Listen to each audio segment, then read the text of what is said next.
ഓരോ ഘട്ടങ്ങളിലും വിദ്വേഷത്തിന്റെ പരാമർശങ്ങൾ മാത്രമല്ല നടത്തിയത്. ഈ നാടുകാണിയിലെ ഖബർ പൊളിച്ചതാരാണ്? കുറ്റ്യാടിയിലെ ഖബർ പൊളിച്ചതാരാണ്? മക്ബറയിലെ എടവണ്ണയിലെ മക്ബറ പൊളിച്ചതാരാണ്? ഓരോ മക്ബറകൾ പൊളിച്ചു എന്ന് മാത്രമല്ല, പള്ളികളിലേക്ക് കയറി വന്ന് മലബാറിൽ നിങ്ങൾ എണ്ണി നോക്കുക. 1940കളിൽ മുജാഹിദുകൾ രംഗത്ത് വന്നിട്ട് ഏത് പള്ളിയാണ് അവർ ശൂന്യതയിൽ നിർമ്മിച്ചെടുത്തത്? അവർ നിർമ്മിച്ചെടുത്ത പള്ളികൾ മുഴുവനും സുന്നി ആലിമീങ്ങൾ ഖുത്ബ ഓതിയിരുന്ന പള്ളികളിൽ കയറി അവിടെ ഖുത്ബക്ക് വരുന്ന ആലിമിനെ മിമ്പറിൽ നിന്ന് പിടിച്ചിറക്കി കൊണ്ടുവന്ന് മൃഗീയമായി, അതിവൈകാരികമായി, അതിഭീകരമായ ഇടപെടലുകൾ നടത്തി സായുധ ഇബ്നു അബ്ദുൽ വഹാബ് നടത്തിയ ആ സായുധ പോരാട്ടത്തിന്റെ തനി പകർപ്പല്ലേ കോഴിക്കോട്ടെ പട്ടാള പള്ളിയിൽ നടപ്പിലാക്കിയത്? അതേ പകർപ്പല്ലേ എടവണ്ണയിൽ നടപ്പിലാക്കിയത്? അതേ പകർപ്പല്ലേ മലബാറിന്റെ പള്ളികളിലൊക്കെയും അവരുണ്ടാക്കിയത്? മക്ബറകൾ അവർ പൊളിച്ചു എന്ന് മാത്രമല്ല, ഇവിടെയുള്ള പാരമ്പര്യ മുസ്ലിമീങ്ങൾ, ആ മുസ്ലിമീങ്ങൾക്കിടയിൽ വെറുപ്പും വൈരാഗ്യവും വിദ്വേഷവും ഉണ്ടാക്കാൻ വേണ്ടി ബോധപൂർവമായി ചില പരാമർശങ്ങൾ പോലും അവർ പടച്ചുവിടുകയുണ്ടായി. ഈ ഇവിടെയുള്ള മുസ്ലിമീങ്ങൾ ഖബർ പൂജകരാണ്, ഖബർ ആരാധകരാണ്. നിങ്ങൾ പറയുന്നത് കേട്ടിട്ടില്ലേ? ഖുബൂരികൾ എന്നാണ് മുസ്ലിമീങ്ങളെ അവർ വിളിക്കാറുള്ളത്. ബിസ്മില്ലാഹിർ റഹ്മാനിർ റഹീം. അഹ്മദുക റബ്ബി വഅസ്തഈനുക വഉസല്ലി വഉസല്ലിമു അലാ ഖൈരി ഖൽഖിക സയ്യിദനാ മുഹമ്മദിൻ സ്വല്ലല്ലാഹു അലൈഹി വഅലാ ആലിഹി വസഹ്ബിഹി അജ്മഈൻ. അമ്മാ ബഅദ്. ഏറെ സമാദരണീയരായ നേതാക്കളെ, പ്രിയപ്പെട്ട സഹപ്രവർത്തകരെ, എന്റെ ശബ്ദം ശ്രവിക്കുന്ന മുഴുവൻ നല്ലവരായ നാട്ടുകാർക്കും ഈ മഹത്തായ പ്രസ്ഥാനത്തിന്റെ എല്ലാ സ്നേഹാഭിവാദ്യങ്ങളും അറിയിക്കുകയാണ്. സമസ്ത കേരള ജംഇയ്യത്തുൽ ഉലമയുടെ ആദരണീയനായ അധ്യക്ഷൻ സയ്യിദുൽ ഉലമ സയ്യിദ് മുഹമ്മദ് ജിഫ്രി മുത്തുക്കോയ തങ്ങൾ നയിക്കുന്ന സമസ്തയുടെ ശതാബ്ദി സന്ദേശയാത്ര ഈ ഗൂഡല്ലൂർ നഗരത്തെ പ്രകമ്പനം കൊള്ളിച്ചുകൊണ്ട് ഇവിടെ എത്താനിരിക്കുകയാണ്. കഴിഞ്ഞ 19-ന് കന്യാകുമാരിയിൽ നിന്ന് ആരംഭിച്ചതു മുതൽ ആ യാത്രയിലുടനീളം നമ്മൾ ശ്രദ്ധിച്ച, മനസ്സിലാക്കിയ ഏറ്റവും പ്രധാനപ്പെട്ട കാര്യം, ഈ കേരളത്തിന്റെ പൊതുമണ്ഡലവും നമ്മുടെ നാട്ടിലെ സാമൂഹിക സാംസ്കാരിക രാഷ്ട്രീയ രംഗത്ത് ജീവിക്കുന്ന പ്രഗത്ഭരായ വ്യക്തിത്വങ്ങളും നമ്മുടെ നാടിന്റെ പൊതുസമൂഹവും തന്നെ സമസ്ത കേരള ജംഇയ്യത്തുൽ ഉലമ കഴിഞ്ഞ 100 വർഷമായി ഈ ഭൂമിയിൽ സാധ്യമാക്കിയ, അതിന്റെ അനുയായികൾ അധിവസിക്കുന്ന പ്രദേശങ്ങളിലൊക്കെയും നടപ്പിലാക്കിയ സമാധാനപരമായ സഹവർത്തിത്വത്തിന്റെ മേന്മയെക്കുറിച്ചാണ് അവർ വാതോരാതെ സംസാരിച്ചത്. പലപ്പോഴും നമ്മുടെ നാടിന്റെ പൊതുമണ്ഡലത്തിൽ ജീവിക്കുന്നവർ സമസ്തയെ പോലെയുള്ള പലരും യാഥാസ്ഥികരെന്ന് വിളിച്ച്, മതമൗലികവാദികളെന്ന് വിളിച്ച് ആക്ഷേപിക്കുന്ന ഈ പണ്ഡിത സഭയുടെ വേദിയിൽ വന്നിരിക്കാൻ അതീവ താല്പര്യം കാണിക്കുന്നു എന്നത് വളരെ കൗതുകകരമായ ഒരു കാര്യമാണ്. സമസ്ത കേരള ജംഇയ്യത്തുൽ ഉലമ തികഞ്ഞ ഒരു മതപണ്ഡിത സഭയാണ്. അതിന്റെ പണ്ഡിതന്മാർ അവർ അനുവർത്തിക്കുന്ന രീതികളും ശീലങ്ങളും അനുഷ്ഠാനങ്ങളും ഒക്കെ പൂർണ്ണമായും മതപരമായ ചിട്ടവട്ടങ്ങൾക്കുള്ളിലാണ്. നമ്മുടെ സംസ്കാരങ്ങളും ശീലങ്ങളും നമ്മുടെ വേഷങ്ങളും ഒക്കെ നോക്കിയാൽ, ഈ സദസ്സിലും വേദിയിലും നോക്കിയാൽ തന്നെ നിങ്ങൾക്ക് ശുഭ്രവസ്ത്രധാരികളായ പണ്ഡിതന്മാരെ കാണാൻ കഴിയും. ഈ ശുഭ്രവസ്ത്രം ധരിച്ച് പരിശുദ്ധ ഇസ്ലാമിന്റെ ആത്മീയതയുടെ വഴി, പാരമ്പര്യ ഇസ്ലാമിന്റെ സൂഫി മാർഗത്തെ സ്വീകരിക്കുന്ന ആലിമീങ്ങളെ അവരേതു വസ്ത്രം ധരിച്ചാലും, അവരുടെ താടി എത്ര കൊണ്ട് നീണ്ടാലും, അവരുടെ തോളിൽ ഇട്ടിരിക്കുന്ന ഷാളുകൾ എത്ര തന്നെ നീളമുള്ളതാണെങ്കിലും അതൊക്കെ ആ ഗാംഭീര്യമൊക്കെ ആത്മീയത സ്ഫുരിക്കുന്ന, ആത്മീയത മുറ്റി നിൽക്കുന്ന മുഖങ്ങളായി അനുഭവിക്കുവാനും അതിന്റെ പിറകെ കൂടുവാനും നമ്മുടെ നാട്ടിലെ പൊതുമണ്ഡലത്തിൽ വരെ ജീവിക്കുന്ന ആളുകൾക്ക്, എല്ലാ സമാധാനപ്രിയരായ ആളുകൾക്കും സാധ്യമാകുന്നുണ്ട് എന്നത് കഴിഞ്ഞ 100 കൊല്ലം സമസ്ത കേരള ജംഇയ്യത്തുൽ ഉലമ എങ്ങനെ വിജയകരമായി പൂർത്തിയാക്കി എന്നതിന്റെ ഉത്തരമാണ്. സമസ്ത കേരള ജംഇയ്യത്തുൽ ഉലമ കേവലം അതിന്റെ 100 വർഷത്തെ ഒരു സംഘടനാ പ്രയാണത്തിലൂടെ പൂർത്തിയാക്കുകയായിരുന്നില്ല, മറിച്ച് 3 തലമുറകളെ ഈ നാടിന്റെ പാരമ്പര്യത്തിന്റെയും ബഹുസ്വരതയുടെയും അടിത്തറയിൽ ഊന്നി നിന്നുകൊണ്ടുള്ള ദർശനത്തിൽ പാകപ്പെടുത്തിയെടുക്കുകയാണ്. കേരളത്തിൽ നൂറ്റാണ്ടുകളായി കേരളത്തിലെ മുസ്ലിം സമൂഹം ഇവിടെ ഒരു ഇസ്ലാമികമായ സംസ്കാരത്തെ തളിരിട്ട് വളർത്തിയതും അത് വളർന്നു വന്തരിച്ച് വലുതായതും, അതിലൂടെ എങ്ങനെയാണ് ഈ നാട്ടിൽ പൊതുസമൂഹത്തിനടക്കം ശാന്തി സാധ്യമായതും എന്ന ചോദ്യത്തിന്റെ ഉത്തരം സമസ്ത കേരള ജംഇയ്യത്തുൽ ഉലമ ഇവിടെ നടപ്പിലാക്കിയിട്ടുള്ള സാമുദായിക സൗഹൃദത്തിന്റെയും പരസ്പരമുള്ള സഹവർത്തിത്വത്തിന്റെയും റോൾ മോഡൽ ഒന്നുകൊണ്ട് മാത്രമാണ്. പല ഘട്ടങ്ങളിലും ഈ സാമുദായിക സ്പർദ്ധകളെ നിർമ്മിച്ചെടുക്കാൻ, നമുക്കിടയിലുള്ള വൈവിധ്യങ്ങളെ വിരോധങ്ങളാക്കി മാറ്റി നമുക്കിടയിൽ അകലങ്ങൾ സൃഷ്ടിക്കുവാൻ പല ആളുകളും ശ്രമിച്ചുകൊണ്ടിരിക്കുമ്പോഴും, ബോധപൂർവമായ ശ്രമങ്ങൾ അതിന്റെ പിറകിൽ നടത്തുമ്പോഴും, അതിനുവേണ്ടി സംഘടനാ നിർമ്മാണം വരെ മുസ്ലിം സമുദായത്തിന്റെ അകത്ത് നിന്ന് പ്രത്യക്ഷപ്പെട്ട ഘട്ടത്തിൽ പോലും അവർ തങ്ങളുടെ സമുദായത്തിൽപ്പെട്ടവരാണെന്ന് കരുതി സമസ്ത മിണ്ടാതിരുന്നിട്ടില്ല. ഓരോ ഘട്ടങ്ങളിലും ഈ രാജ്യത്തിന്റെ നിയമപരമായ വ്യവസ്ഥിതിക്ക് എവിടെയെങ്കിലും തകരാറ് സംഭവിക്കുന്ന ഇടപെടലുകൾ ആരെങ്കിലും നടത്തിക്കഴിഞ്ഞാൽ അതിൽ വളരെ മതപരമായ പ്രാമാണികമായ ഇടപെടലുകൾ നടത്താൻ കേരളത്തിൽ സമസ്ത കേരള ജംഇയ്യത്തുൽ ഉലമ കഴിഞ്ഞ 100 കൊല്ലമായി നിരന്തരമായ ഇടപെടലുകൾ നടത്തിയിട്ടുണ്ട്. ഓരോ ഘട്ടങ്ങളിലും ഈ നാടിന്റെ ഭരണഘടനയോട് കൃത്യമായിട്ടുള്ള വിധേയത്വം പുലർത്തിക്കൊണ്ട് ഈ രാജ്യത്തിന്റെ നിയമ സംവിധാനങ്ങളോട് ജനാധിപത്യപരമായിട്ടുള്ള ഇടപെടലുകൾ നടത്തിയിട്ട് മാത്രമാണ് സമസ്ത കേരള ജംഇയ്യത്തുൽ ഉലമ അതിന്റെ നാളിതുവരെയുള്ള സാമൂഹിക നവോത്ഥാന പ്രവർത്തനങ്ങൾക്ക് ചുക്കാൻ പിടിച്ചിട്ടുള്ളത്. ഒരൊറ്റ വാക്കുകൊണ്ടോ നോക്കുകൊണ്ടോ ഇടപെടൽ കൊണ്ടോ ഒരൊറ്റ വിദ്വേഷ പരാമർശം പോലും ഇവിടെ കാണുക സാധ്യമല്ല. കഴിഞ്ഞ 75 കൊല്ലമായി സമസ്ത അതിന്റെ വ്യത്യസ്ത തലങ്ങളിലായിട്ട് വിദ്യാഭ്യാസ പ്രവർത്തനങ്ങൾ നടത്തുന്നുണ്ട്. പ്രാഥമിക വിദ്യാഭ്യാസത്തിന്റെ ജനകീയവൽക്കരണം നടത്തി, അറബിക് കോളേജുകൾ നടത്തി, സ്ത്രീകൾക്കും അത് പുരുഷന്മാർക്കും വ്യത്യസ്തമായ വയോജനങ്ങൾക്ക് വരെയുള്ള വിദ്യാഭ്യാസ മാർഗങ്ങൾ നടത്തി, ഇസ്ലാമിക് യൂണിവേഴ്സിറ്റികൾ വരെ സ്ഥാപിച്ചു. ലക്ഷക്കണക്കിന് പഠിതാക്കളുണ്ടായി, ലക്ഷക്കണക്കിന് ഗുണഭോക്താക്കളുണ്ടായി, ലക്ഷക്കണക്കിന് അധ്യാപകരും വിവിധ മെറ്റീരിയലുകളും ഇതിന്റെ ഭാഗമായിട്ട് പുറത്തിറങ്ങിയിട്ടുണ്ട്. പക്ഷേ കഴിഞ്ഞ 7.5 പതിറ്റാണ്ടുകാലത്തെ ചരിത്രത്തിലെടുത്ത് പോലും ഈ രാജ്യത്തിന്റെ മതേതര സൗഹൃദത്തിന്, മതനിരപേക്ഷതയുടെ ഒരു കാഴ്ചപ്പാടിന് വിരുദ്ധമായിട്ടുള്ള ഏതെങ്കിലും വിദ്വേഷത്തിന്റെ പരാമർശമോ ഒരു ഇടപെടലുകളോ ഒരൊറ്റ വിദ്യാർത്ഥിയിൽ നിന്നോ ഒരൊറ്റ ദീനി സ്ഥാപനത്തിൽ നിന്നോ ഏതെങ്കിലും പണ്ഡിതന്റെ വാക്കുകളിൽ നിന്നോ ഇവിടെ ഉണ്ടായിട്ടില്ല എന്ന് മാത്രമല്ല, കേരളത്തിന്റെ സമീപത്തും പ്രവർത്തിക്കുന്ന നിരവധി മുസ്ലിം സംഘടനകളിൽ ഓരോന്നിനെ എടുത്ത് പരിശോധിച്ചാലും ഈ രാജ്യത്തിന്റെ നിയമപാലകരുടെ കണ്ണിൽ കരടുകളായി പ്രവർത്തിക്കുന്ന കാഴ്ചകൾ നമ്മൾ കാണുന്നുണ്ട്. അതുകൊണ്ടാണ് സമസ്ത കേരള ജംഇയ്യത്തുൽ ഉലമയും അതിന്റെ പോഷക സംഘടനകളും അതിന്റെ ഓരോ വർഷത്തെയും പ്രവർത്തന ചാട്ടെടുത്ത് പരിശോധിച്ചാൽ അതിലൊക്കെയും ഈ നാടിന്റെ അഖണ്ഡതയെ കാത്തു സൂക്ഷിക്കുന്നതിന്റെ വിവിധ പദ്ധതികൾ നടപ്പിലാക്കുന്നത് കാണാൻ കഴിയും. നോക്കൂ, ആദർശ വിദ്യുഷുദ്ധിയെ ചർച്ച ചെയ്തുകൊണ്ട് കന്യാകുമാരി മുതൽ മംഗലാപുരം വരെ യാത്ര നടത്തുമ്പോൾ പോലും അതിലെ ഒരു പ്രമേയമായി നമ്മൾ തെരഞ്ഞെടുത്തിട്ടുള്ളത് ഈ രാജ്യത്തിന്റെ ബഹുസ്വരതയുടെ കാവൽക്കാരാകാൻ, ബഹുസ്വരതക്ക് അപസ്വരങ്ങളില്ലാതെ ജീവിക്കുന്നത് എങ്ങനെയാണെന്ന് സമസ്തയുടെ ദർശനത്തിലൂടെ അവതരിപ്പിച്ചു കൊടുക്കണം എന്നതാണ്. നമ്മുടെ എല്ലാ സമ്മേളനങ്ങളിലും എല്ലാ വർഷവും ജനുവരി 26 വരാനിരിക്കുകയാണ്. ജനുവരി 26ന്റെ പ്രഭാതത്തിൽ സമസ്തയുടെ 12 ലക്ഷത്തോളം വരുന്ന കുരുന്നുമക്കൾ, 5 വയസ്സിന്റെയും 15 വയസ്സിന്റെയും ഇടയിലുള്ള 12 ലക്ഷം കുട്ടികൾ മദ്രസയുടെ മുറ്റത്ത് ബാല ഇന്ത്യ തീർക്കാറുണ്ട്. അന്നത്തെ സായം സന്ധ്യയിൽ ഈ ഗൂഡല്ലൂരടക്കമുള്ള പ്രദേശങ്ങളിൽ നമ്മുടെ സമസ്തയുടെ പ്രവർത്തകർ താമസിക്കുന്ന ഇടങ്ങളിലെല്ലാം അവിടെ രാഷ്ട്രരക്ഷക്ക് സൗഹൃദത്തിന്റെ കരുതൽ എന്ന് പറഞ്ഞുകൊണ്ട് ഈ രാജ്യത്തിന്റെ സൗഹൃദം കാത്തു സൂക്ഷിക്കുന്നതിന് വേണ്ടിയുള്ള മനോഹരമായ ഐക്യത്തിന്റെ വേദികൾ ഞങ്ങൾ സംഘടിപ്പിക്കാറുണ്ട്. അതിലേക്ക് വ്യത്യസ്ത മതത്തിന്റെ പ്രതിനിധികൾ, വ്യത്യസ്ത രാഷ്ട്രീയ വിഭാഗങ്ങളുടെ പ്രതിനിധികൾ, സാംസ്കാരിക മുഖങ്ങളുടെ പ്രതിനിധികൾ അതിൽ വന്നുകൂടാറുണ്ട്. അവർക്കൊക്കെയും സമസ്തയുടെ ആലിമീങ്ങളുടെ കൈകൾ കോർത്തു പിടിക്കുമ്പോൾ അവർക്ക് അഭിമാനമേ തോന്നിയിട്ടുള്ളൂ. എന്നാൽ പൂർണ്ണമായി സെക്കുലർ വേഷം ധരിച്ചുകൊണ്ട് മതേതരരാവാൻ മത്സരിച്ചു കൊണ്ടിരിക്കുന്ന, സെക്കുലർ വേഷവും ഭാഷയും സ്വീകരിക്കുകയും ഉള്ളിൽ തീവ്രമായ മതവാദങ്ങൾ ഉയർത്തിപ്പിടിക്കുകയും ചെയ്യുന്ന ആളുകൾ അവരുടെ കൂടെ ഇരുന്ന് മതസൗഹാർദ്ദം പങ്കിടാൻ ഇവിടുത്തെ ജമാഅത്തെ ഇസ്ലാമിക്കാരുടെയോ അല്ലെങ്കിൽ അവരെ പിൻപറ്റി വന്നിട്ടുള്ള മതരാഷ്ട്രവാദക്കാരുടെ കൂടെയോ ഒരുമിച്ചിരുന്ന് ഈ രാജ്യത്തിന്റെ സൗഹൃദത്തെ കുറിച്ച് പറയാൻ ഇവിടുത്തെ പൊതുമണ്ഡലത്തിലുള്ള ആളുകൾക്ക് ധൈര്യം വരാത്തത് എന്തുകൊണ്ടാണ്? അവരുടെ വേഷം സെക്കുലർ ആവാത്തത് കൊണ്ടല്ല, അവരുടെ ഭാഷ സെക്കുലർ ആവാത്തത് കൊണ്ടല്ല, അവർ ഉൾവഹിച്ചിരിക്കുന്ന ആദർശത്തിന് ആത്മീയതയുടെ നനവില്ലാത്തത് കൊണ്ടാണ് എന്ന് നമ്മുടെ നാടിന്റെ പൊതുമണ്ഡലം പോലും തിരിച്ചറിഞ്ഞിട്ടുള്ള ഒരു സാഹചര്യമാണ്. അതുകൊണ്ടാണ് നമ്മുടെ രാജ്യത്തെ ജീവിക്കുന്ന സാഹിത്യകാരന്മാർ, ഇവിടുത്തെ ചരിത്രകാരന്മാർ എല്ലാവരും പ്രധാനപ്പെട്ട ഒരു കാര്യം അറിയിക്കാനുള്ളത്, നമ്മുടെ ജാഥയുടെ ഭാഗമായി വന്നിട്ടുള്ള 14ാം നമ്പർ വണ്ടി അത് നിലനിൽക്കുന്ന സ്ഥലത്തു നിന്ന് മാറ്റി കൊടുക്കണമെന്ന് ഉത്തരവാദപ്പെട്ടവർ അറിയിക്കുന്നുണ്ട്. ആ കാര്യം പ്രത്യേകം ശ്രദ്ധിക്കുക. നമ്മുടെ നാട്ടിൽ ഈ ആത്മീയമായ ജീവിതം നയിക്കുന്ന ആലിമീങ്ങളോട് എല്ലാ കാലഘട്ടത്തിലും ഇവിടെ വിവിധ ജനവിഭാഗങ്ങൾക്ക് സ്നേഹമുണ്ടായിരുന്നു. ഒരിക്കൽ പോലും അരുതായ്മകളുടെ വർത്തമാനങ്ങൾ, വിദ്വേഷത്തിന്റെ സ്പർദ്ധയുടെ വർത്തമാനങ്ങൾ പറഞ്ഞിട്ടില്ല.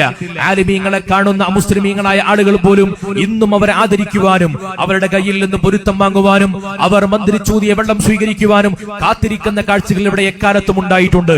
എല്ലാ സാമൂഹിക പരിഷ്കരണങ്ങളുടെയും ഉത്തരവാദികളായി നവോത്ഥാന പട്ടം ഏറ്റെടുത്തുകൊണ്ടുവരുന്ന വക്കം മൗലവി, ആ വക്കം മൗലവിയുടെ ജീവചരിത്രത്തിൽ വരെ രേഖപ്പെടുത്തിയിട്ടുണ്ട്. അദ്ദേഹം മുജാഹിദുകാരനായിരുന്നുവെങ്കിലും അദ്ദേഹത്തിന്റെ ആദ്യ നാളുകളിൽ അദ്ദേഹം ജീവിച്ചിരിക്കുന്ന കാലത്ത് എല്ലാ ദിവസവും രാവിലെ അദ്ദേഹത്തിന്റെ വീട്ടുപടിക്കൽ വന്നുകൊണ്ട് മന്ത്രിച്ചൂതിയ വെള്ളം സ്വീകരിക്കാൻ വേണ്ടി കാത്തു നിൽക്കുന്ന ഭക്തജനങ്ങളുടെ തിരക്കുണ്ടായിരുന്നു എന്ന് അവരുടെ ബന്ധു തന്നെ അനുസ്മരണ പുസ്തകത്തിൽ രേഖപ്പെടുത്തിയിട്ടുണ്ട്. അങ്ങനെ ഒരു പാരമ്പര്യം ഈ നാട്ടിലുണ്ടായി. പിന്നെ എന്നു മുതലാണ് ഈ സ്പർദ്ധയുടെ പരസ്പരം അകലങ്ങൾ ഉണ്ടാക്കുന്ന, വിശ്വാസികൾക്കിടയിൽ തന്നെ വിദ്വേഷം ഉണ്ടാക്കുന്ന പരാമർശങ്ങൾ എന്നു മുതലാണ് ഇവിടെ വരാൻ തുടങ്ങിയത്?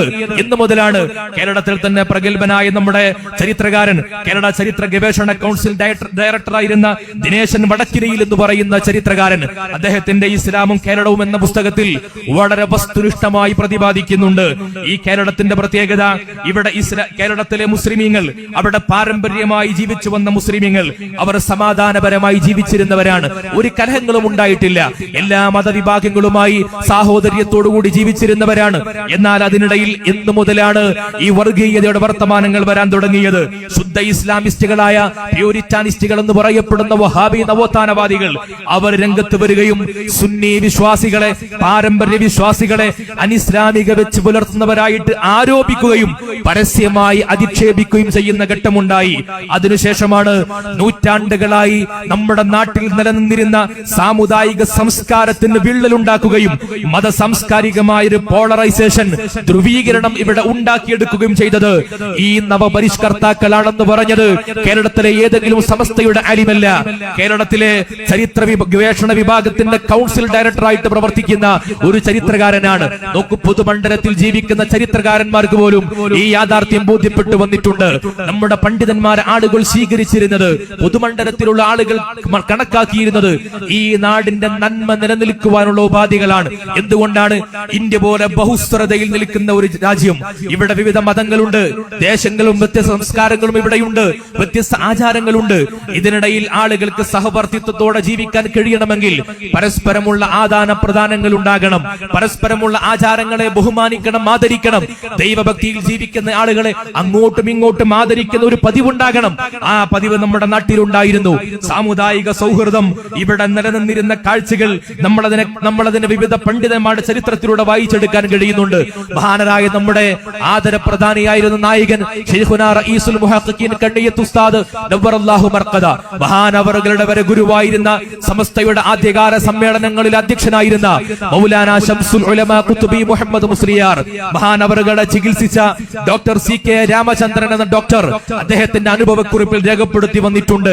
എന്നെ കാണാൻ ഹാർട്ട് അറ്റാക്ക് ബാധിച്ച് ഹൃദയാഘാതത്തിന്റെ അസുഖമുണ്ടായിരുന്ന ഖുത്ബി മുഹമ്മദ് മുസ്ലിയാർ രോഗ ചികിത്സക്ക് വേണ്ടി എന്റെ അടുത്തേക്ക് വന്നു. ഞാൻ മഹാനവറുകളെ ചികിത്സിച്ചു. ചികിത്സ കഴിഞ്ഞ് തിരിച്ചു പോകുമ്പോൾ കൂടെ ഉണ്ടായിരുന്ന 6 പേരും എനിക്ക് ചികിത്സയുടെ ഫീസ് എന്റെ നേരെ നീട്ടി നൽകി. പക്ഷേ ഞാൻ അവരോട് പറഞ്ഞ മറുപടി, ദൈവത്തിന് കീഴടങ്ങിയ ഒരു പണ്ഡിതനെയാണ് ഞാൻ നോക്കുന്നത്, ദൈവത്തിന് കീഴടങ്ങിയ ഒരു പണ്ഡിതനെയാണ് ഞാൻ പരിചരിച്ചിരിക്കുന്നത്, ഞാൻ പരിപാലിച്ചിരിക്കുന്നത്. അദ്ദേഹത്തിന് വേണ്ടി ഞാൻ ഫീസ് വാങ്ങുന്നില്ല.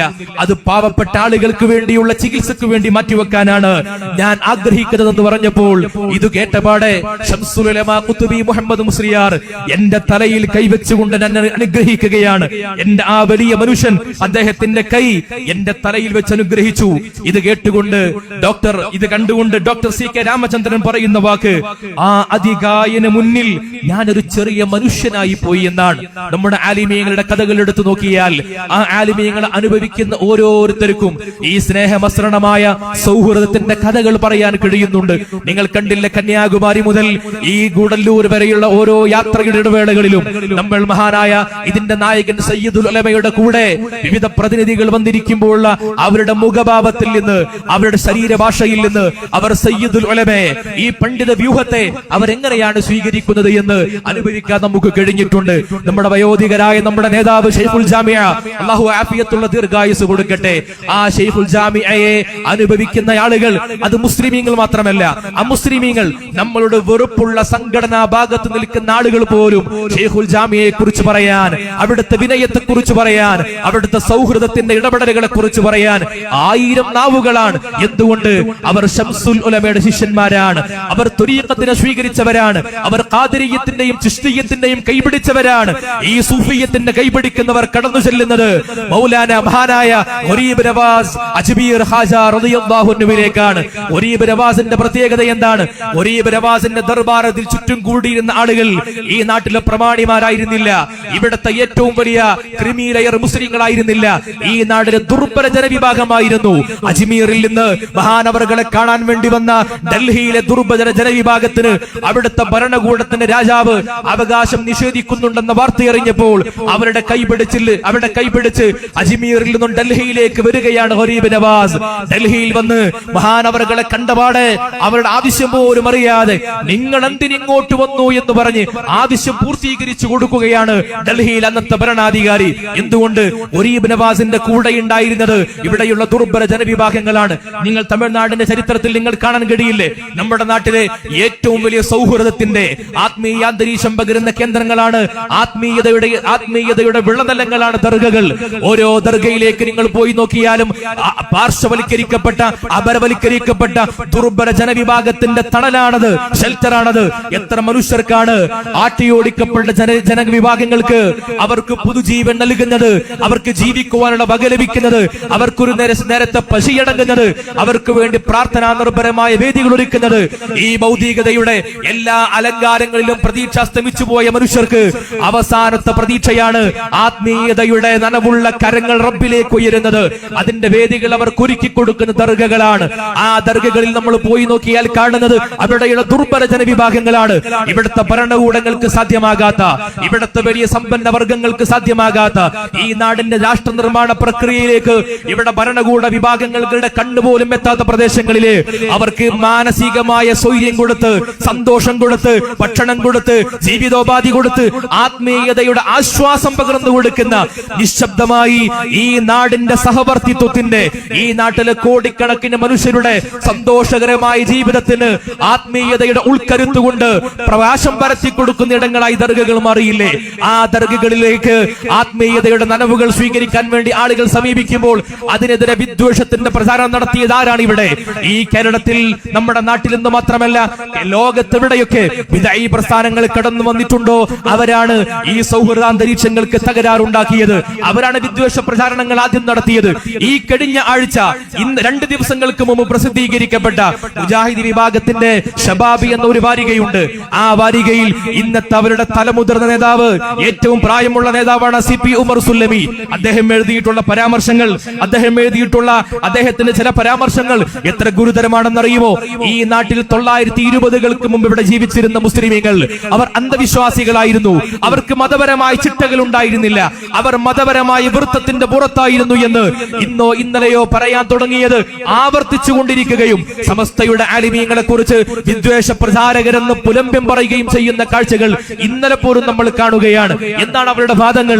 920-കൾക്ക് മുമ്പ് കേരളത്തിലെ മുസ്ലിമീങ്ങളും സമീപ പ്രദേശത്തുള്ളവരും ജീവിച്ചിരുന്നത് തികഞ്ഞ അന്ധവിശ്വാസത്തിലായിരുന്നു. കേരളത്തിലെ മുസ്ലിമീങ്ങൾ ഖബറാരാധകരായിരുന്നു, വികല വിശ്വാസികളായിരുന്നു. ആരെ കുറിച്ചായി പറയുന്നത്? സ്വഹാബികളിലൂടെ കൈമാറ്റം വന്നു പോന്നിട്ടുള്ള ഒരു ദീന്.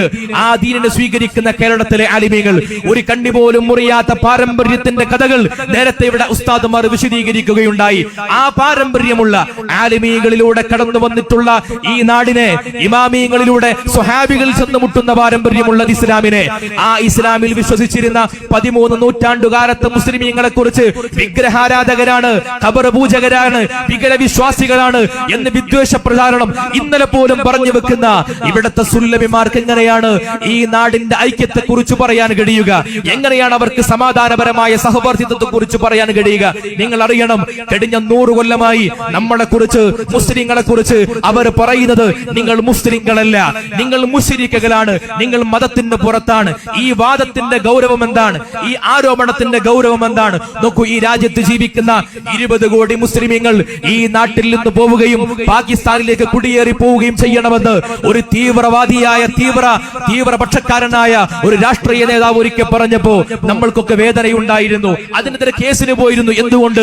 ഈ രാജ്യത്തിന്റെ പൗരൻ എന്ന മേൽവിലാസത്തെ ആരൊക്കെ ചോദ്യം ചെയ്യുന്നുവോ അത് പറയുമ്പോൾ നമുക്ക് വേദനയാണ്. നമ്മുടെ ഒന്നാമത്തെ മേൽവിലാസമാണ് രാജ്യത്തിന്റെ പൗരത്വം എന്ന് നമ്മൾ കണക്കിലാക്കുന്നത്. എന്നാൽ ഈ രാജ്യത്ത് എനിക്കും നിങ്ങൾക്കും പൗരാവകാശം ലഭിക്കുന്നതിന് മുമ്പ് എന്റെ രക്തത്തിൽ അലിഞ്ഞു ചേർന്നിട്ടുള്ള എന്റെ ഒരു മേൽവിലാസമുണ്ട്. ഒന്നാമത്തെ മേൽവിലാസം ഞാനൊരു മുസ്ലിമാണെന്ന മേൽവിലാസമാണ്, ഞാനൊരു മുഅ്മിനാണെന്ന മേൽവിലാസമാണ്. ആ ഒന്നാമത്തെ മേൽവിലാസത്തെയാണ് ഇവിടെയുള്ള വഹാബികൾ ചോദ്യം ചെയ്തത്. ഞാൻ ഇന്ത്യക്കാരനാണെന്ന മേൽവിലാസത്തെ ഇവിടെയുള്ള ചില തീവ്ര ഹിന്ദുത്വവാദികൾ ചോദ്യം ചെയ്യുമ്പോൾ എനിക്ക് വേദനയുണ്ടാകുന്നുണ്ടുവെങ്കിൽ അതിനേക്കാൾ എത്രയോ ഇരട്ടി വേദനയുണ്ടാകേണ്ട കാര്യമാണ് ഞാൻ മുസ്ലിമാണെന്ന മേൽവിലാസത്തെ ചോദ്യം ചെയ്യുന്നത്.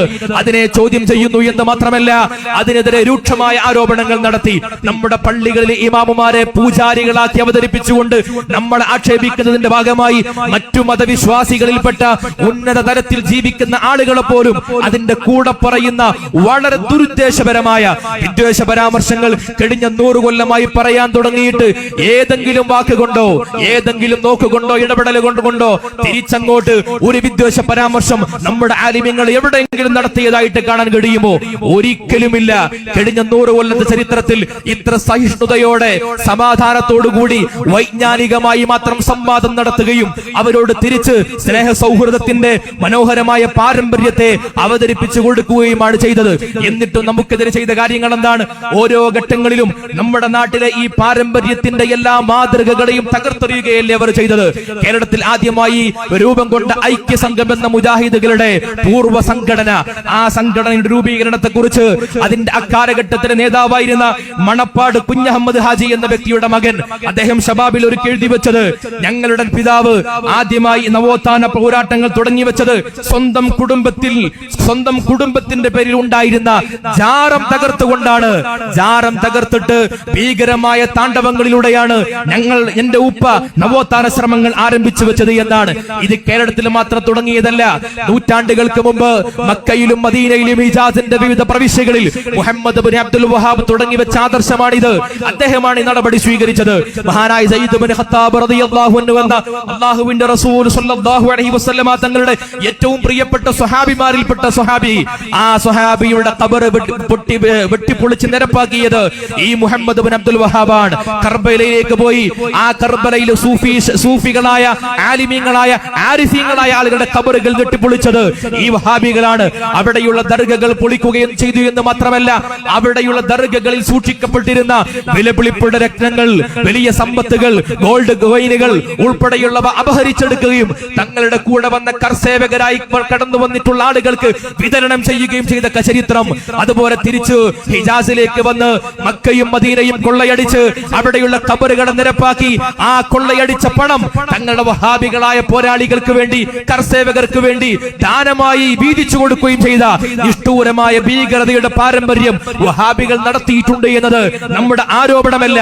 കേരളത്തിലെ വഹാബി പ്രസ്ഥാനത്തിന്റെ ആദ്യകാല നേതാക്കന്മാരായിരുന്ന ഈ മൊയ്ദ് മൗലവിയും KC അബൂബക്കർ മൗലവിയും ഒക്കെ അവരുടെ പുസ്തകത്തിൽ രേഖപ്പെടുത്തിയിട്ടുണ്ട്. ആ കാലഘട്ടത്തിൽ EK മൗലവി എന്നവരുടെ പ്രമുഖ നേതാവ് അദ്ദേഹത്തിന്റെ നേതൃത്വത്തിൽ പ്രസിദ്ധീകരിക്കപ്പെട്ടിരുന്ന അൽ ഇത്തിഹാദ് പത്രത്തിൽ ഇത് കൃത്യമായി രേഖപ്പെടുത്തി വെച്ചിട്ടുണ്ട്. ഓരോ ഘട്ടങ്ങളിലും വിദ്വേഷത്തിന്റെ പരാമർശങ്ങൾ മാത്രമല്ല നടത്തിയത്. ഈ നാടുകാണിയിലെ ഖബർ പൊളിച്ചതാരാണ്? കുറ്റ്യാടിയിലെ ഖബർ പൊളിച്ചതാരാണ്? മക്ബറയിലെ എടവണ്ണയിലെ മക്ബറ പൊളിച്ചതാരാണ്? ഓരോ മക്ബറകൾ പൊളിച്ചു എന്ന് മാത്രമല്ല, പള്ളികളിലേക്ക് കയറി വന്ന് മലബാറിൽ നിങ്ങൾ എണ്ണി നോക്കുക. 1940കളിൽ മുജാഹിദുകൾ രംഗത്ത് വന്നിട്ട് ഏത് പള്ളിയാണ് അവർ ശൂന്യതയിൽ നിർമ്മിച്ചെടുത്തത്? അവർ നിർമ്മിച്ചെടുത്ത പള്ളികൾ മുഴുവനും സുന്നി ആലിമീങ്ങൾ ഖുത്ബ ഓതിയിരുന്ന പള്ളികളിൽ കയറി അവിടെ ഖുത്ബക്ക് വരുന്ന ആലിമിനെ മിമ്പറിൽ നിന്ന് പിടിച്ചിറക്കി കൊണ്ടുവന്ന് മൃഗീയമായി, അതിവൈകാരികമായി, അതിഭീകരമായ ഇടപെടലുകൾ നടത്തി സായിദ് ഇബ്നു അബ്ദുൽ വഹാബ് നടത്തിയ ആ സായിദ പോരാട്ടത്തിന്റെ തനി പകർപ്പല്ലേ കോഴിക്കോട്ടെ പട്ടാള പള്ളിയിൽ നടപ്പിലാക്കിയത്? അതേ പകർപ്പല്ലേ എടവണ്ണയിൽ നടപ്പിലാക്കിയത്? അതേ പകർപ്പല്ലേ മലബാറിന്റെ പള്ളികളിലൊക്കെയും അവരുണ്ടാക്കിയത്? മക്ബറകൾ അവർ പൊളിച്ചു എന്ന് മാത്രമല്ല, ഇവിടെയുള്ള പാരമ്പര്യ മുസ്ലിമീങ്ങൾ, ആ മുസ്ലിമീങ്ങൾക്കിടയിൽ വെറുപ്പും വൈരാഗ്യവും വിദ്വേഷവും ഉണ്ടാക്കാൻ വേണ്ടി ബോധപൂർവമായി ചില പരാമർശങ്ങൾ പോലും അവർ പടച്ചുവിടുകയുണ്ടായി. ഈ ഇവിടെയുള്ള മുസ്ലിമീങ്ങൾ ഖബർ പൂജകരാണ്, ഖബർ ആരാധകരാണ്. നിങ്ങൾ പറയുന്നത് കേട്ടിട്ടില്ലേ? ഖുബൂരികൾ എന്നാണ് മുസ്ലിമീങ്ങളെ അവർ വിളിക്കാറുള്ളത്. അത് കേവലം സ്വാഭാവികമായി വന്ന ഒരു വിളിയല്ല. അതിനെക്കുറിച്ച് മുജാഹിദുകൾ തന്നെ അവരുടെ പ്രസിദ്ധീകരണത്തിൽ 2018 അൽ ഇസ്ലാഹ് മാസികയിൽ വന്ന ലേഖനം അവർ പറയുന്ന കാര്യം എന്താണ്? പൊതുജന മധ്യത്തിൽ വെച്ച് മുസ്ലിമീങ്ങളെ അങ്ങനെ തന്നെ വിളിക്കണം. എന്തുകൊണ്ടാണ്? അത് മുസ്ലിമീങ്ങളുടെ വെറുപ്പുണ്ടാകാനാണ്. സുന്നികളുടെ ആളുകൾക്ക് വെറുപ്പുണ്ടാകാൻ ഇത്തരത്തിലുള്ള മോശമായ പദപ്രയോഗങ്ങൾ നടത്തുക എന്നത് നമ്മുടെ അജണ്ടയാണ് എന്ന് അവർ ഔദ്യോഗികമായ പ്രസിദ്ധീകരണത്തിൽ രേഖപ്പെടുത്തുകയാണ്. നോക്കൂ, നമ്മുടെ ഇബാദത്തുകൾ മുഴുവൻ അവർ കൊച്ചാക്കി കളഞ്ഞു. നമ്മൾ മഹാനായ റസൂലുള്ളാഹി സ്വല്ലല്ലാഹു അലൈഹി വസല്ലമ തങ്ങളുടെ ഖബർ സിയാറത്ത് ചെയ്യാറുണ്ട്. ഹജ്ജിനും ഉംറക്കും വേണ്ടി പോകുന്ന ആളുകൾ അവർ ഖബർ സിയാറത്ത് സിയാറത്തിന് വേണ്ടി പോകുമ്പോ ബദറിലേക്ക് പോകാറുണ്ട്, ഉഹദിലേക്ക് പോകാറുണ്ട്, അവിടുത്തെ റൗള ശരീഫിൽ സിയാറത്ത് ചെയ്യാറുണ്ട്. അതിനെക്കുറിച്ച് കഴിഞ്ഞ കൊല്ലമാണ് 2024 ഇവരുടെ അൽമനാർ എഴുതി വെച്ചത്. ആ ഹജ്ജൊക്കെ ആർക്കൊക്കെയുള്ള പൂജയാണ് എന്ന്. എന്തൊരു വിദ്വേഷത്തിന്റെ പരാമർശങ്ങളാണ് ഇതൊന്നും. പക്ഷേ നമ്മുടെ നാട്ടിലെ പൊതുമണ്ഡലത്തിൽ പലരും കേൾക്കുന്നില്ല. അവർ ഈ പറഞ്ഞു വെക്കുന്ന സാമുദായിക സ്പർദ്ധയുണ്ടാക്കുന്ന, വിദ്വേഷമുണ്ടാക്കുന്ന പരാമർശങ്ങളെ ഒളിച്ചു വെക്കാൻ അവർ ചില നവോത്ഥാന നാട്യങ്ങൾ അവതരിപ്പിക്കാറുണ്ട്. ആ നാട്യങ്ങളിൽ പലപ്പോഴും പലർ വീണു പോവുകയാണ് പതിവ് എന്ന് പറയാതെ നിർവാഹമില്ല. നോക്കൂ, മുസ്ലിമീങ്ങൾക്കെതിരെ, സുന്നികൾക്കെതിരെ ഓരോ രീതിയിലുള്ള ആക്രമണങ്ങൾ അഴിച്ചുവിടുകയും എന്നിട്ട് ആ ആക്രമണങ്ങളുടെ പേരിൽ കള്ളം പറയുവാൻ അനുവാദം കൊടുക്കുകയും ചെയ്ത പതിവ് ഉമർ മൗലവി തന്നെ അദ്ദേഹത്തിന്റെ സെൽസബിയിൽ രേഖപ്പെടുത്തിയിട്ടുണ്ട്. മക്ബറകൾ തകർക്കാൻ വേണ്ടി കള്ളം പറഞ്ഞാൽ മതി എന്ന് അദ്ദേഹം ഒരിക്കൽ പറയുകയുണ്ടായി. 1985 ഉമർ മൗലവിയുടെ സെൽസബിയിൽ അയാൾ അതിൽ എഴുതിയിട്ടുള്ള ഒരു പ്രധാനപ്പെട്ട കാര്യം എന്താണ്? പ്രാർത്ഥന ജാറം ഒരാൾ പൊളിച്ചു കഴിഞ്ഞാൽ ആ ജാറത്തിലെ പൂജാരിയാണത് പൊളിച്ചതെന്ന് പറഞ്ഞാൽ നാട്ടിൽ കുഴപ്പമുണ്ടാവൂല, അങ്ങനെ പറഞ്ഞു പോന്നാ മതി. എന്താ അതിന്റെ അർത്ഥം? എന്താണ്? ജാറം പൊളിക്കാൻ, മക്ബറ പൊളിക്കാൻ തന്റെ അനുയായികൾക്ക് അനുവാദം കൊടുക്കുക. എന്നിട്ടോ ആ പൊളിക്കപ്പെട്ട മക്ബറയുടെ ഉത്തരവാദിത്വം അവിടെയുള്ള പൂജാരിയാണ് പൊളിച്ചത് എന്ന് പറഞ്ഞ് വളരെ വിദ്വേഷത്തിന്റെ പരാമർശം നടത്തുക. അവരുടെ ഉള്ളിൽ എന്താണ്? ഈ മുസ്ലിമീങ്ങളെ കുറിച്ച്, എന്നെ കുറിച്ച്, നിങ്ങളെ കുറിച്ച്, നമ്മുടെ നൂറ്റാണ്ടിന്റെ പാരമ്പര്യത്തെ കുറിച്ച് നമ്മൾ ഇസ്ലാമിന്റെ വൃത്തത്തിന് പുറത്താണ് എന്നാണ്. നോക്കൂ, നമ്മളോട് ആരെങ്കിലും പറയുകയാണ് നിന്റെ പിതാവ് അയാൾ നിന്റെ ഉപ്പയല്ല എന്ന് പറഞ്ഞാൽ നമ്മൾ ആ പറഞ്ഞ ആളെ നമ്മൾ വെറുതെ വിടുമോ? നീ നിന്റെ കുടുംബത്തിൽ ജനിച്ചവരല്ല എന്ന് പറഞ്ഞാൽ നമ്മൾ അയാളെ വെറുതെ വിടുമോ? മാനനഷ്ടത്തിന് ക്ലേസ് കൊടുക്കില്ലേ? ഈ രാജ്യത്ത് സംഘടനകൾക്ക്, ആദർശങ്ങൾക്ക് മാനമില്ലേ? ആ മാനത്തിനെതിരെ കേസ് കൊടുക്കില്ലേ?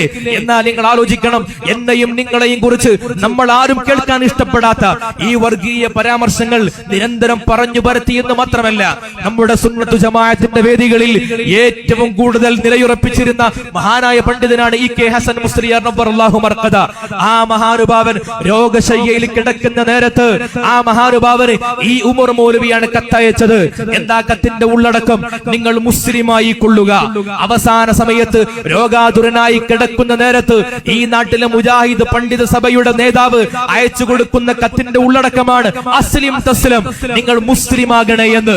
അവരുടെ ഉള്ളിലുള്ള വിദ്വേഷത്തിന്റെ കനൽ എത്രയാണ്? ആ കനലാണ് കഴിഞ്ഞ 100 കൊല്ലമായി ഈ നാട്ടിൽ അവർ വിതക്കാൻ ശ്രമിച്ചത്. ആ കനൽ വിതച്ച് കത്തിച്ച് ഈ നാട്ടിൽ സ്പർദ്ധയുണ്ടാക്കാൻ ശ്രമിച്ചത്. ആ സ്പർദ്ധയുണ്ടാക്കാൻ ശ്രമിച്ച ഇടപെടലുകൾക്കെതിരെയാണ് കഴിഞ്ഞ 100 കൊല്ലമായി നമ്മുടെ ആലിമീങ്ങൾ കോട്ടകെട്ടി ഭദ്രമായിട്ട് ഇതിനെ സംരക്ഷിച്ചു നിർത്തിയത്. ഈ യാഥാർത്ഥ്യബോധത്തെ അടുത്ത തലമുറക്ക് നമ്മൾ പറഞ്ഞു കൊടുക്കണം. വർഗീയത പറയാതെ സൗഹാർദ്ദങ്ങളെ കുറിച്ച് മാത്രം പറയുന്ന, സഹിഷ്ണുതയെ കുറിച്ച് പറയുന്ന, സമാധാനപരമായ സഹവർത്തിത്വത്തെ കുറിച്ച് പറയുന്ന ഒരു പാരമ്പര്യം നമുക്കുണ്ട്. ആ പാരമ്പര്യം ഉള്ളത് കൊണ്ടാണ് ഈ നാട്ടിലെ എല്ലാ വിഭാഗങ്ങൾക്കും ഉപകാരപ്രദമാകുന്ന ഇടപെടലുകൾ എന്നും സമസ്ത കേരള ജംഇയ്യത്തുൽ ഉലമ നടത്തിയിട്ടുള്ളത്. നിങ്ങൾക്കറിയില്ല, ഈ സമസ്ത ഒരു പണ്ഡിത സഭയാണ്, മുസ്ലിം സമൂഹത്തിന്റെ ഒരു പണ്ഡിത സഭയാണ്. എന്നാൽ ഇവിടെ മുസ്ലിമീങ്ങളുടെ പ്രവർത്തനത്തിൽ മാത്രമാണോ ഇടപെടാറുള്ളത്? ഈ നാട്ടിലെ ഏതൊക്കെ ന്യൂനപക്ഷങ്ങൾ അവരനുഭവിക്കുന്ന പരാധീനതകളുണ്ടോ അതിലൊക്കെയും സമസ്ത ഇടപെട്ടിട്ടുണ്ട്. ഇന്നും നിങ്ങൾ സുപ്രീം കോടതിയുടെ കേസ് ഫയലുകൾ പരിശോധിച്ചു നോക്കിയാൽ സമസ്ത കേരള ജംഇയ്യത്തുൽ ഉലമ വേഴ്സസ് യൂണിയൻ ഓഫ് ഇന്ത്യ എന്ന പേരിൽ നിരവധി കേസ് ഫയലുകൾ കാണാൻ കഴിയും. ഈ നാട്ടിലെ ന്യൂനപക്ഷങ്ങളുടെ അവകാശ സംരക്ഷണത്തിന് വേണ്ടി, ഭരണഘടനയുടെ സംരക്ഷണത്തിന് വേണ്ടി നിരന്തരമായി ഇടപെട്ടിട്ടുണ്ട് സമസ്ത. ഏതാനും വർഷങ്ങൾക്ക് മുമ്പാണ് നമ്മുടെ നാട്ടിൽ സാമ്പത്തിക സംവരണം നടപ്പിലാക്കുന്ന ഒരു ഘട്ടമുണ്ടായി. ആ ഘട്ടത്തിൽ സവർണ സംവരണം നടപ്പിലാക്കുമ്പോൾ അതിന്റെ പ്രതിഫലനം നെഗറ്റീവായി ഭവിക്കുന്നത് മുസ്ലിമീങ്ങൾക്ക് മാത്രമല്ല, ഇവിടെ ഹൈന്ദവ സമുദായത്തിലെ, ക്രൈസ്തവ സമുദായത്തിലെ ന്യൂനപക്ഷങ്ങളെയൊക്കെ ബാധിക്കുന്ന ഒരു പ്രശ്നമാണ്. ആ പ്രശ്നം ഒരു ഗുരുതരമായ ഭരണഘടനാ പ്രശ്നമാണെന്ന് തിരിച്ചറിഞ്ഞിട്ട് ഒരു നാടിന്റെ, കേരളത്തിന്റെ തിരുവനന്തപുരം മുതൽ മംഗലാപുരം വരെ ഒരു മുന്നേറ്റ യാത്ര നടത്തി ജനങ്ങളെ ബോധവൽക്കരിച്ചത് സമസ്തയുടെ വിദ്യാർത്ഥി പ്രസ്ഥാനമായ SKSSF ആയിരുന്നു. അന്ന് ചേളാരിയിൽ വെച്ചുകൊണ്ട് സമസ്തയുടെ ഒരു സംരക്ഷണ സമിതി ഉണ്ടാക്കുകയും അതിന്റെ യോഗം സംഘടിപ്പിക്കുകയും കൃത്യമായി നിയമോപദേശം തേടി അതിനനുസരിച്ചുള്ള നിയമപരമായ ഇടപെടലുകൾ നടത്തുകയും ചെയ്തു. സുപ്രീം കോടതിയിൽ കേസ് ഫയൽ ചെയ്തു. അന്ന് സമസ്തയുടെ ആ സംഗമത്തിൽ പങ്കെടുത്ത നമ്മുടെ നാട്ടിലെ, കേരളത്തിലെ ഒരു ദളിത് വിഭാഗത്തിൽപ്പെട്ട ചരിത്ര വിഭാഗം പ്രൊഫസർ, അന്ന് അദ്ദേഹം അവിടെ വന്നുകൊണ്ട് പറഞ്ഞൊരു പ്രസ്താവനയുണ്ട്. സമസ്തയെ പോലെയുള്ള ഒരു മതപണ്ഡിത സഭ ഇതുപോലെ ന്യൂനപക്ഷങ്ങൾക്ക് വേണ്ടി നിലകൊള്ളുന്നു എന്നത് ഞങ്ങൾക്ക് ഏറെ അഭിമാനമുണ്ടാക്കുന്ന കാര്യമാണ്. അവര് പോലും തിരിച്ചറിയുകയാണ് സമസ്ത ചെയ്യുന്ന ഇത്തരം ഈ രാജ്യത്തിന്റെ സംരക്ഷണത്തിന് വേണ്ടിയുള്ള ഇടപെടലുകളെ. ഓരോ ഘട്ടങ്ങളിലും നമ്മുടെ നാട്ടിൽ സ്കോളർഷിപ്പുമായി ബന്ധപ്പെട്ട വിവാദങ്ങൾ ഉണ്ടായി. സമസ്ത കൃത്യമായിട്ട് ഇടപെടുന്നു. 2016 മുതൽ നമ്മുടെ സുപ്രഭാതം ദിനപത്രം കഴിഞ്ഞ 10 വർഷക്കാലമായി ഈ നാട്ടിലെ മുസ്ലിമീങ്ങൾക്ക് വേണ്ടി മാത്രമല്ലല്ലോ ശബ്ദിച്ചിട്ടുള്ളത്, ഈ നാട്ടിലെ ന്യൂനപക്ഷപരമായ അവകാശങ്ങൾക്കെല്ലാം വേണ്ടി, ഭരണഘടനയുടെ സംരക്ഷണത്തിന് വേണ്ടി കൃത്യമായ ഇടപെടലുകൾ നടത്താൻ സമസ്തക്ക് സാധ്യമായത് എന്തുകൊണ്ടാണ്? നമ്മൾ ഒരു മതബോധമുള്ളവരാണ്. നമ്മുടെ മതബോധത്തിന്റെ കാതൽ എന്ന് പറയുന്നത് നമ്മൾ ഏത് ഭൂമിയിൽ താമസിക്കുമ്പോഴും അവിടെ നിർഭയത്വം ഉറപ്പുവരുത്തുക എന്നതാണ്. ആ നിർഭയത്വത്തെ നഷ്ടപ്പെടുത്തി അതിവൈകാരികമായ ഇടപെടലുകൾ നടത്താൻ ആരെങ്കിലും ശ്രമിച്ചാൽ ആ ഘട്ടങ്ങളിലൊക്കെ സംയമനം പാലിക്കുന്ന രീതിയാണ് നമ്മൾ സ്വീകരിച്ചിട്ടുള്ളത്. ഈ 140 കോടി ജനങ്ങളുടെ ഇന്ത്യയിൽ 20 കോടി മുസൽമാൻ ഇവിടെ ഉണ്ടാകുമ്പോൾ പല ഘട്ടങ്ങളിലും അവകാശങ്ങൾ നിഷേധിക്കപ്പെട്ടിട്ടുണ്ട്. ജുഡീഷ്യറിയുടെ ഭാഗത്ത് നിന്ന്, ഭരണകൂടങ്ങളുടെ ഭാഗത്ത് നിന്ന് അവകാശ നിഷേധങ്ങൾ ഉണ്ടായിട്ടുണ്ട്. അതിനോട് എങ്ങനെയാണ് നമ്മുടെ നാട്ടിലുള്ള വിവിധ സംഘടനകൾ പ്രതികരിച്ചിട്ടുള്ളത്?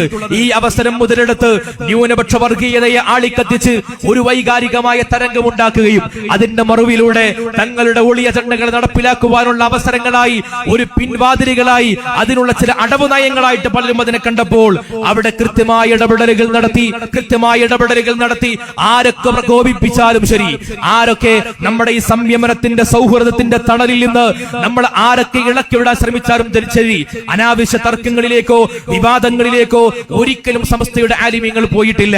പലരും ഈ അവസരങ്ങളെ ഒരു ഈരവാദത്തിന് വേണ്ടി ഉപയോഗിച്ചിട്ടുണ്ട്, അതിലൂടെ സംഘടനയുണ്ടാക്കാൻ ശ്രമിച്ചിട്ടുണ്ട്, അതുപോലെ തീവ്രവാദ വിഭാഗങ്ങളെ ഉൽപ്പാദിപ്പിച്ചെടുക്കാൻ ശ്രമിച്ചിട്ടുണ്ട്. പക്ഷേ ആ ഘട്ടങ്ങളിലൊക്കെയും അവരുടെ ഉദ്ദേശം നല്ലതാണെങ്കിലും മാർഗം പിഴച്ചതാണ്.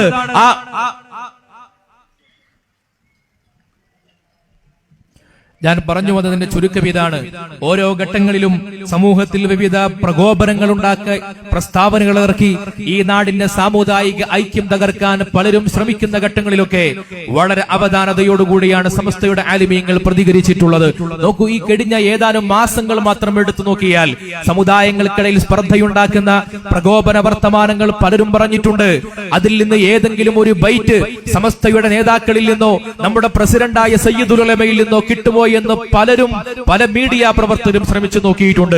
പക്ഷേ ഏതൊക്കെ പ്രകോപനങ്ങൾ ഉണ്ടായാലും എന്ത് വിട്ടുവീഴ്ച ചെയ്തുകൊണ്ടും ഈ നാടിന്റെ സൗഹൃദം സംരക്ഷിക്കാൻ നമ്മൾ ഒരുക്കമാണ് എന്ന പ്രതിജ്ഞാബദ്ധതയിൽ നിന്നുകൊണ്ടാണ് ഒരു വാക്കുകൊണ്ടുപോലും പ്രകോപനങ്ങൾ ഉണ്ടായിട്ടും വിട്ടുവീഴ്ചയുടെ സമീപനം സ്വീകരിച്ച് സൗഹൃദത്തിന്റെ വർത്തമാനം പറയാൻ നമുക്ക് കഴിഞ്ഞത്. നമ്മൾ തസവൂഫിന്റെ മൂശയിൽ വാർത്തെടുക്കപ്പെട്ട ഒരു വിഭാഗമായതുകൊണ്ടാണ്.